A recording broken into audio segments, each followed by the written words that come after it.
Here we have Fusillade from 1985. It originally sold for 60 bucks, but this copy was reduced to 23. I found this one on eBay recently for much cheaper than that. Now this box art looks really cool, not drawn or computer generated. Wow. It's crazy to think that this was manufactured and still sealed since before the Macintosh Plus was even out. This thing looks like they glued something to a frisbee. And this looks like they painted an egg. A wildly escalating arcade game. We dare you to survive the first 20 skill levels. Now, I can't make it past the 10th. For Macintosh 128K or 512K. Wow, that's old. You're the last person stuck on planet Fusillade and must defend a city of power-hungry kamikaze looters in a fast-action shootout with intensifies at dizzying speeds as wave after wave attacks your position in over 30 knuckle-whitening levels. Hours and hours of fun and challenge. Dang, that's a mouthful. Now I've been coming across loads of sealed Mac games lately, and I always feel the need to open them up just to see what's inside. What I want to know from you guys is, should I not be opening these? Do you guys open your sealed games, whether it's PC or Mac games, console games, whatever? Do you open them? Let's open this.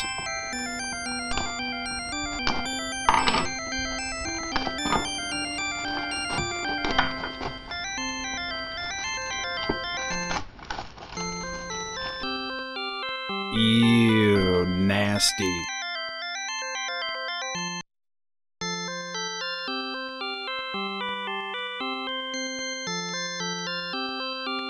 Whoa, that is trippy.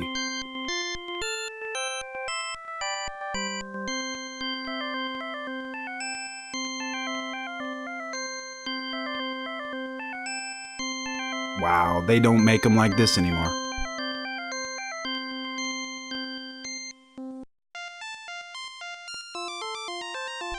Welcome to Planet Fusillade.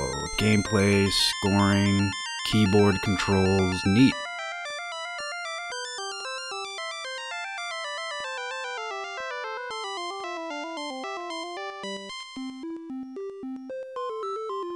Business reply mail, warranty and registration.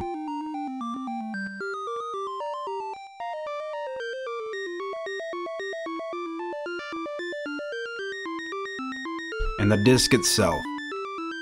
Looks really cool. Let's pop this sucker in.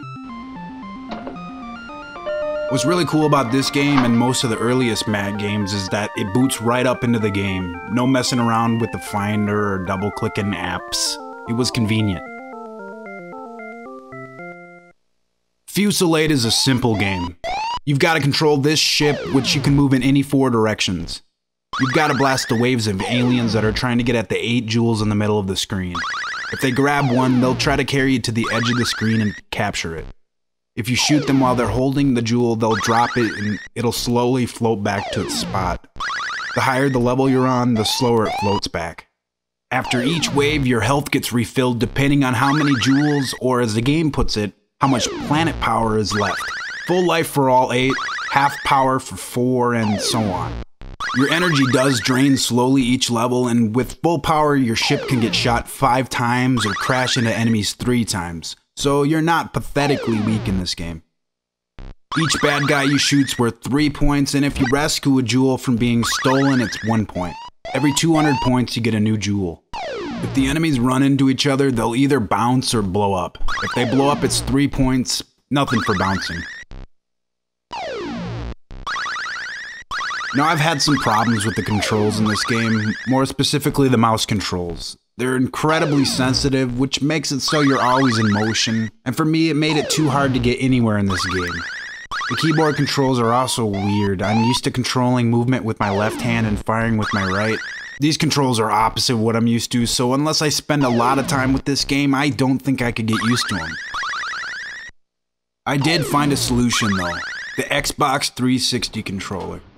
I've got one of these wireless receivers for Windows, so on my Windows machine I set up the controls the way I prefer using this cheap but incredibly useful program, Xpadder.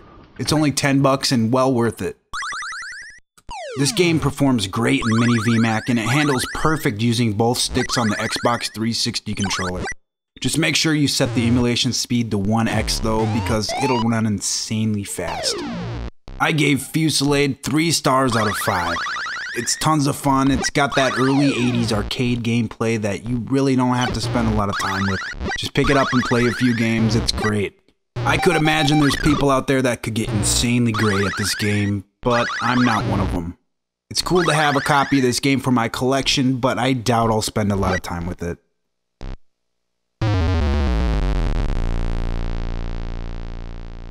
And there you go, my highest score. Beat that guy that stumbled across this video years after I posted it because he found a copy of this game in his disc drawer that's been in the attic forever, blah blah blah. Yeah.